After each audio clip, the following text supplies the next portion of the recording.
Okay, let's talk about should all type of training be applied to all muscles, And what about fingers? What about wrist? What about legs? What about bicep?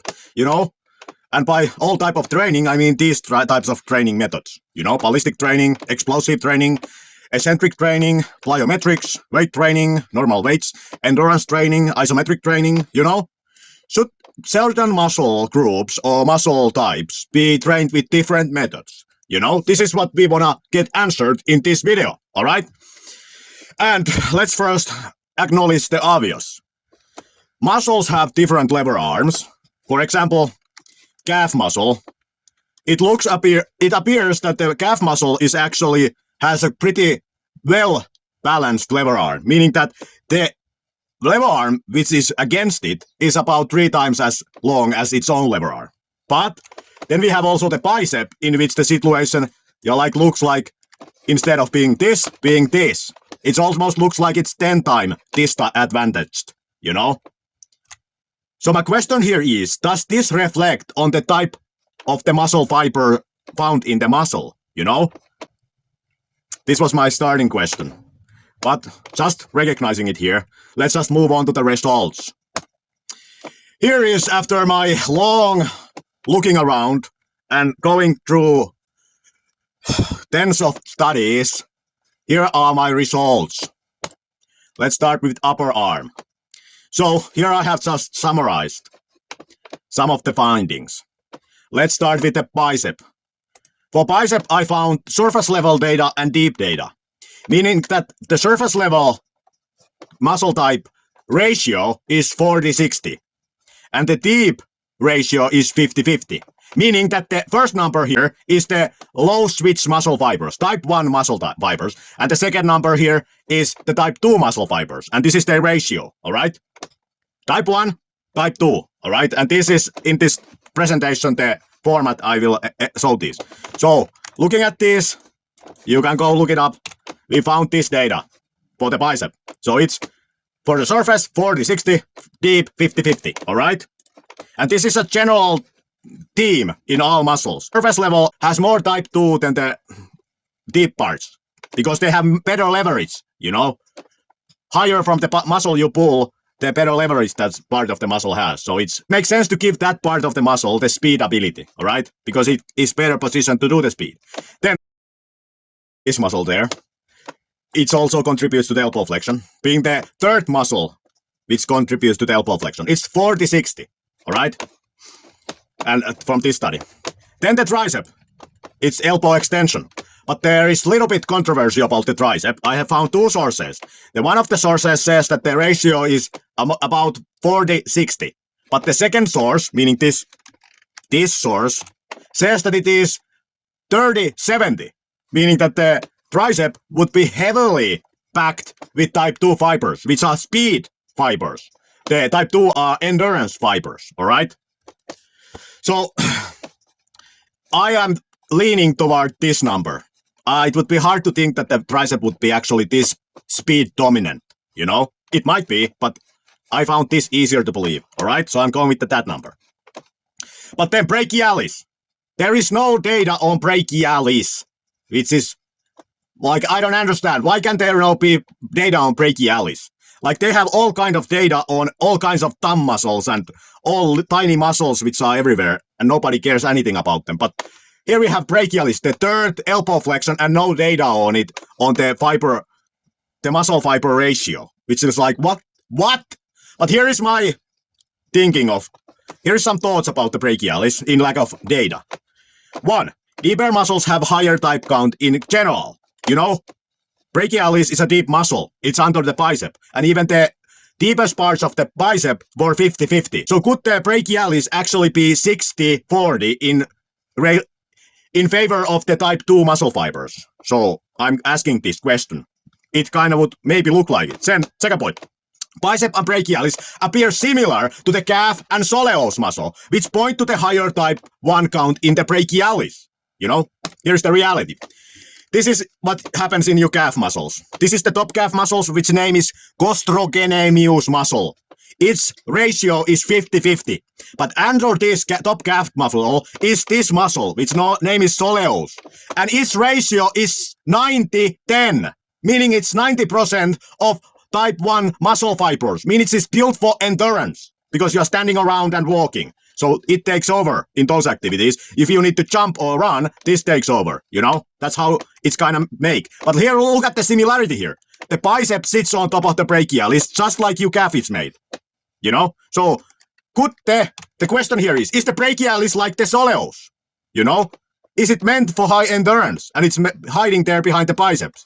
That's one theory why it could be type 1 dominant. Then the third point. Brachialis has half the lever arm of the bicep to help in elbow flexion. Hence it might be an endurance muscle. You know? Like from this first point, like the reason why the top parts of the muscle have higher count of the type 2 muscle fiber is because they have better lever arm. Because they are kind of pulling it in an arch, you know? So that gives them better lever arm. But note that the brachialis has half the lever arm of the bicep. So from the lever arm reasoning, brachialis could be actually an endurance muscle. All right? But then, final point, which is against my hypothesis of brachialis being an endurance muscle. You do not walk with elbow flexion, so no need to have brachialis as high endurance muscle, you know? Okay, this point here is a valid point, and it points to the direction that brachialis wouldn't be an endurance muscle, meaning that it wouldn't have the high count of type 1 muscle fibers. All right? But this was my speculation on the issue. Again, give me the data and let's settle it. But we don't have data, so I was speculating on it. Okay, these were upper arm muscles. I call this 30% here with the tricep questionable. So we have muscles which are like 40, 60, and 50-50. You know, not that much difference in my opinion. Then lower arm muscles. In general, we have situation with the type muscle, where the type 1 muscle fibers are 40%, 50%, and 60%. All right, let's start. First of all, we have the palmaris longus. All right, and here is where that information is, and it's about 40-60. All right, and it's this which helps a little bit in the wrist flexion. But then we have the wrist flexor, the big wrist flexors, which is the flexor carpi radialis and flexor carpi ulnaris. I could not find data on the flexor carpi ulnaris, but I could find data on the flexor carpi radialis from this source. All right, you can go look it up. All right, ulnaris is this guy here, radialis is this guy here. You know, they fire together to help in the wrist flexion, and the radialis also helps in the radial deviation. So we could find this one. And it's 40-60. And I'm kind of leading to the direction that maybe then the ulnaris is similar muscle. That it's also 40-60, you know? So it is kind of tilted toward speed, which is kind of interesting because people in general think hand muscles as being like type 1 dominant. But here we have a case which hand muscle is type 2 dominant, all right? Then moving on, finger flexion. Flexor digitorum profundus. Profundus is this guy here. The profundus attaches to here. All right, and then this guy attaches to the tips. All right, so flexor digitorum profundus is 50-50. Flexor digitorum superficialis cannot find data on it. All right, here is the source for the data that I could find. You know, 50-50, not dominant to the type 1 like many people believe. Note that in the fingers, many people think that the fingers are very powerful. You know, and the hand muscles in general are very powerful, but they are not actually powerful muscles. They just have good lever arm mechanics, like I talked before. Like, they are not like the biceps. They have very well-balanced lever arms. So even though they're tiny, and they are just like the bicep 50-50, they seem to be stronger because they have better lever arm mechanics in their favor. All right, moving on. Then, extensor digitorum, meaning this muscle which extends the fingers. All right, it's 50-50. From this source, okay? Not type 1 dominant, all right? Then, sad reality, pronator muscles could not find any data on them, all right? I don't know. Radial deviation muscles, both of these muscles, couldn't find data on it. But, note here that the flexor carpi radialis is involved in the radial deviation, you know? So it then we could reason that then these muscles could have similar distribution than the flexor carpi radialis, meaning that they too would be 40-60. You know, that would be my estimate if I have to guess what are the radial deviation wrist extensor ratios. All right? They should be similar to the flexor carpi radialis in my opinion. Then let's look at the thumb muscles and the hand muscles. Here I found information on the abductor pollicis brevis. It's about 60-40, meaning it's type 1 dominant, all right, from this source. Then abductor pollicis brevis 60-40, again, type 1 dominant. Then abductor digitorum minimi 50-50, so it's not dominant on either way. Then this muscle which is in between your fingers, dorsal interosseus 60-40, all right, again. The actual muscles which are in your hand seems to be a little bit to the direction of type 1, but the muscles which cross the wrist seem to be in favor of the type 2, meaning fast and explosion, you know, instead of endurance. That would seem to be the reasoning. And then from that conclusion, we could come to the conclusion that these also are speed dominant, even though some people think that this muscle is endurance muscle. This pronator quadratus being this guy here. All right? People think that it's endurance muscle, but without the data, we cannot say anything about it, because it just could be that it has a good lever arm mechanics, which make it look like it has endurance, you know? Again, cannot know, moving on. This was my conclusion from this. Then shoulder.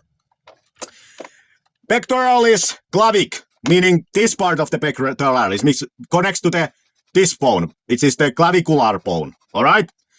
It's 40-60. To the direction of explosion. Pectoralis sternal, meaning this head of the pectoralis, which attacks to the sternum, or whatever this is called. It's 40-60, all right? Again, pretty to the direction of the explosion and speed, tilted. Deltoid muscle, deltoid surface and deltoid deep. Deltoid surface is 50-50, deltoid deep is 60-40. Meaning, like we have shown the tendency in other muscles. And these are the sources again. And here is another source. And there was one study which looked at the back part of the deltoid. And the back part of the deltoid had little bit dominance to the favor of the type 1. And the front has little bit the dominance to the favor of the type 2. But in general, you could call them 50-50 muscles, you know? All right. Then rotator cuff muscles. Subscapularis muscle is 40-60. Meaning it's in the favor of the explosion and speed. All right? Infraspinatus, another rotator cuff muscle, 50-50 from this study. All right? Supraspinatus, coming from above, being again a rotator cuff muscle, 60-40, meaning it's to the direction of the type 1 muscle vipers. Okay? But like, to me, there is no significant difference. Like, is some muscle 40-60 or 60-40, you know? I wouldn't count that as affecting that much training, you know? But moving on, other muscles, you know? Some people might be interested about the legs and stuff like that, so I found the data, so let's go over the data. Rectum femoris surface, from the surface sample of this rectum femoris, this means that 30-70, so very tilted toward speed and explosion.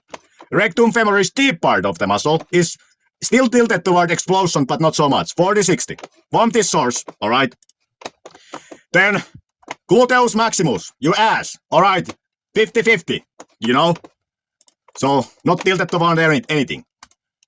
Gastrocnemius medial, meaning this, like, sometimes the calf muscle is considered medial and lateral, all right? The outside part and the inside part.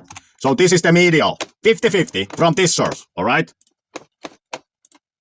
Then gastrocnemius, meaning the top calf muscle, lateral, meaning this outside part, 50-50. Like there is a slight difference if you want to be precise, but I just categorize them as 50-50. Then biceps femoris, this deep muscle there, 70-30. Again, deeper you go, the more the muscles seem to be tilted toward endurance. Pointing here to the reality with the brachialis, that what could be its relationship with these types. But again, you don't walk with your hands. So again, it might be that there is no need for these kind of things in the arm. Then moving on, lastus rotalis surface sample, all right? 40-60, tilted towards speed. Vastus lateralis, deep sample from the muscle, 50-50. Again, when we go deeper in the muscles, the relationship seems to tilt always toward the type 1 muscle fiber, meaning the number of the type 1 muscle fiber increase, not that it would go over the 50% here. You know, that's my point.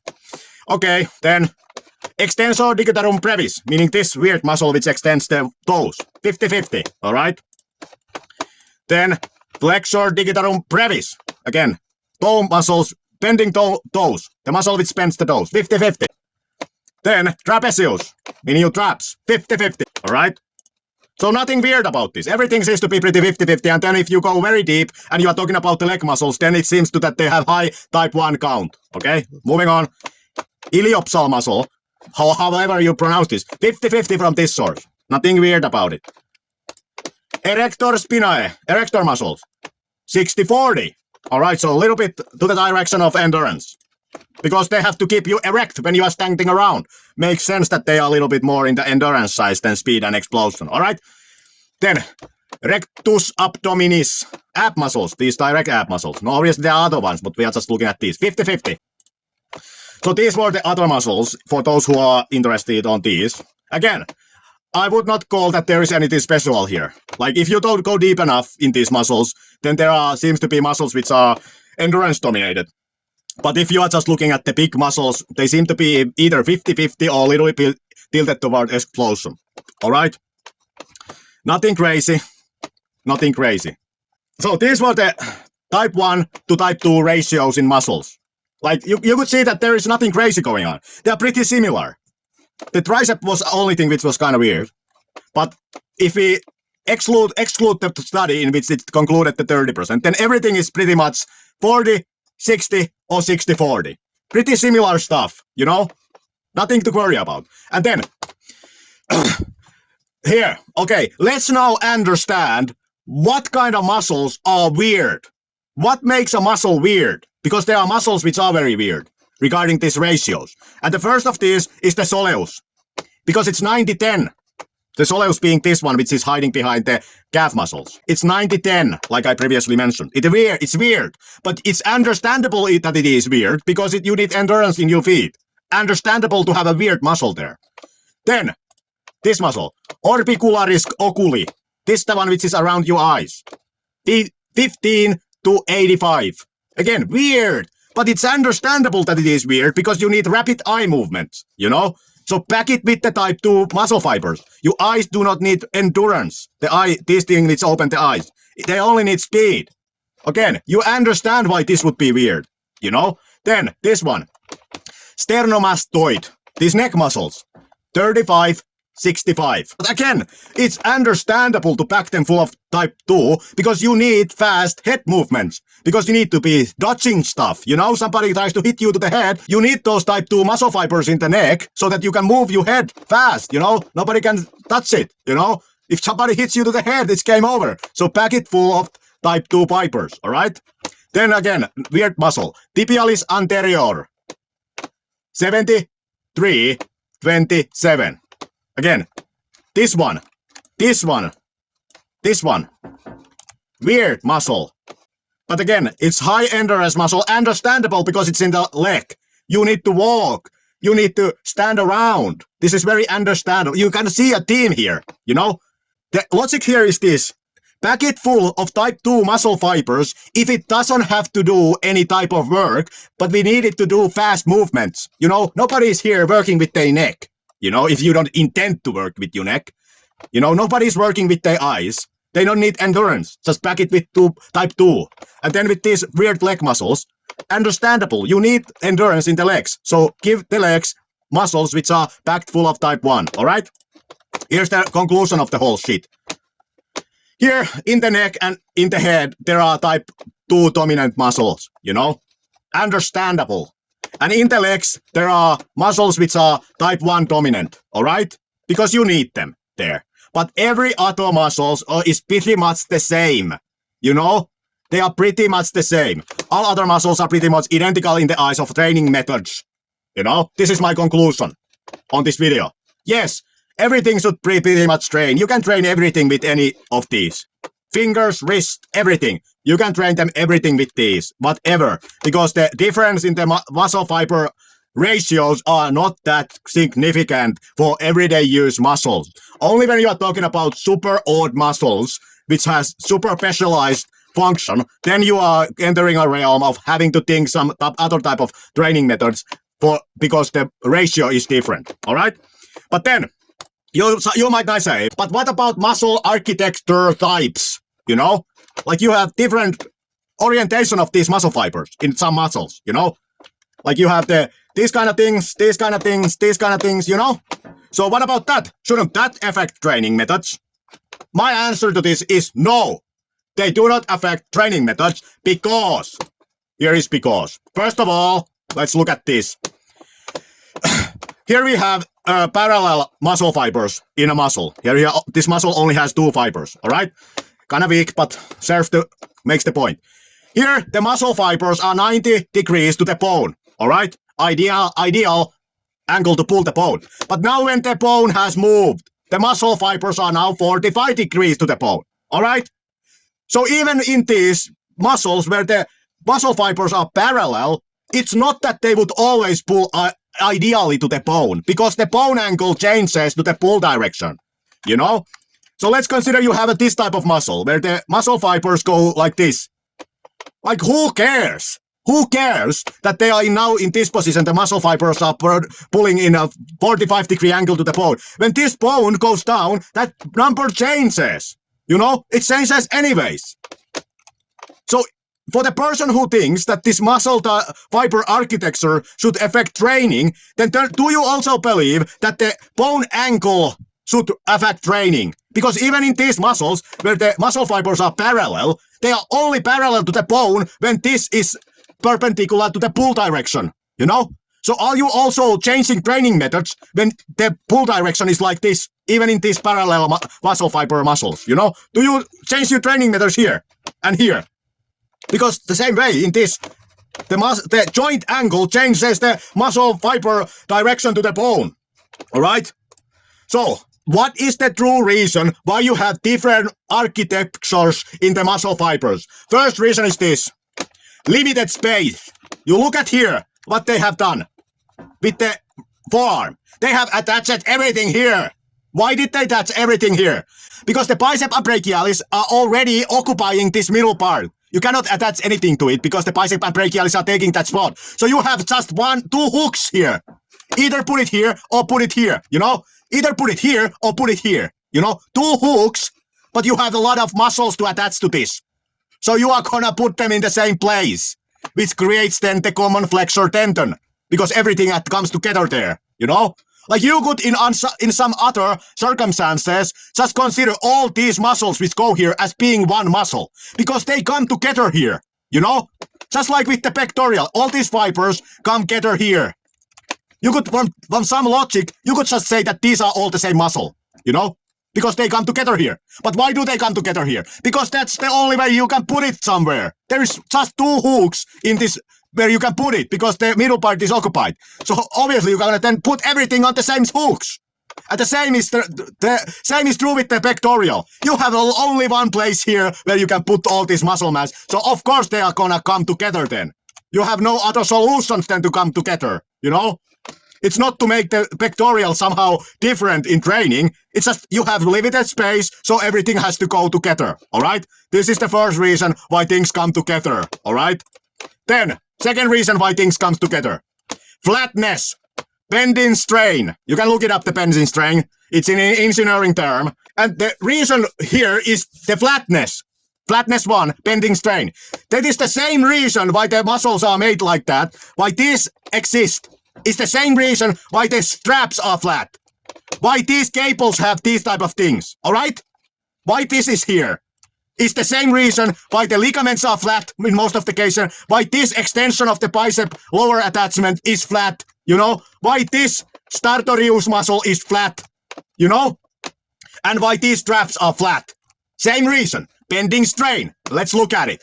If you have a circular object, which is kind of stiff, and you bend it around something, what happens is that the top layer of that thing will stretch more than the lower portion of that thing. You know, this is bending strain.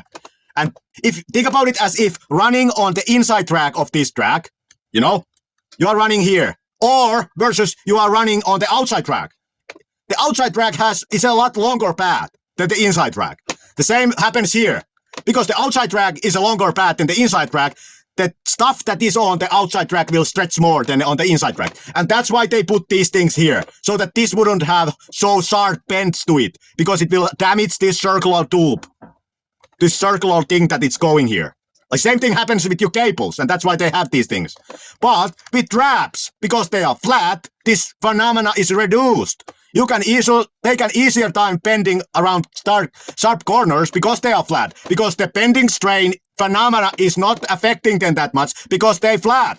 And that's why the muscles are flat. Because, for example, this muscle, it has to curve. It has to curve. Ligaments have to curve around joints. This thing has to curve. And that's why they are flat. To reduce the bending strain, which happens on the outside track of not flat things, you know? And obviously it happens with the flat things too, but because the distance from the top to the bottom is so tiny, it's minimized. This effect is minimized. And hence, when the muscle is flat, it is stronger, all right? Because the force that applied to it is more equally paired by the entire muscle and not just the top portion of the muscle, all right? When it's bent, all right? So flatness is a key reason why the muscle architecture is made like this. To have it be flat, all right? For the reducing the bending strain. All right, that was the first reason. Flatness 1. Flatness 2. Again, for the same reason these things are flat is why the muscles are flat. It is the pressure. All right, think about it. Would you like, if you have wood, put a ratchet trap which is flat instead of a rope? Think about it. If you tie this rope as tight as this trap is, it will damage the wood. It will press on the wood and it will dent it, you know? So you want it to be flat also for that reason, so that it reduces the pressure under it, which is it pressing. And same thing is here true with the top muscles, which are usually this kind of weird muscles. If they would be round, they would press everything under it, you know? Flatter the thing is, the less pressure it produces for things that is under it, because the pressure it produces have a wider area to contribute to, you know? It's the pressure that the muscle produces is distributed to a wider area, and hence there is less pressure for one area, you know? And that's a key reason why these top muscles are made like this, you know? To have it be wider, because wider it is, less it presses on the muscles that are under it. And as we already know, these top muscles are usually heavily type 2 dominated, all right? So this is the reason for the muscle architecture, you know? It's not that you would need to train them differently. It's just engineering reasons, you know? You have to somehow put together this human. Okay, so this is the conclusion. Should all type of training be applied to all muscles? Yes! That's my conclusion. You can absolutely train every muscle with every of these methods. You know, every muscle can be trained with every. There is no significant difference with the muscles. Is the muscles 40-60 or 60-40 does not affect that much how you should train for it. All right? These excluded. These weird muscles excluded. Everything is pretty much the same. All right? That's the conclusion. Train everything with everything. All right. Bye.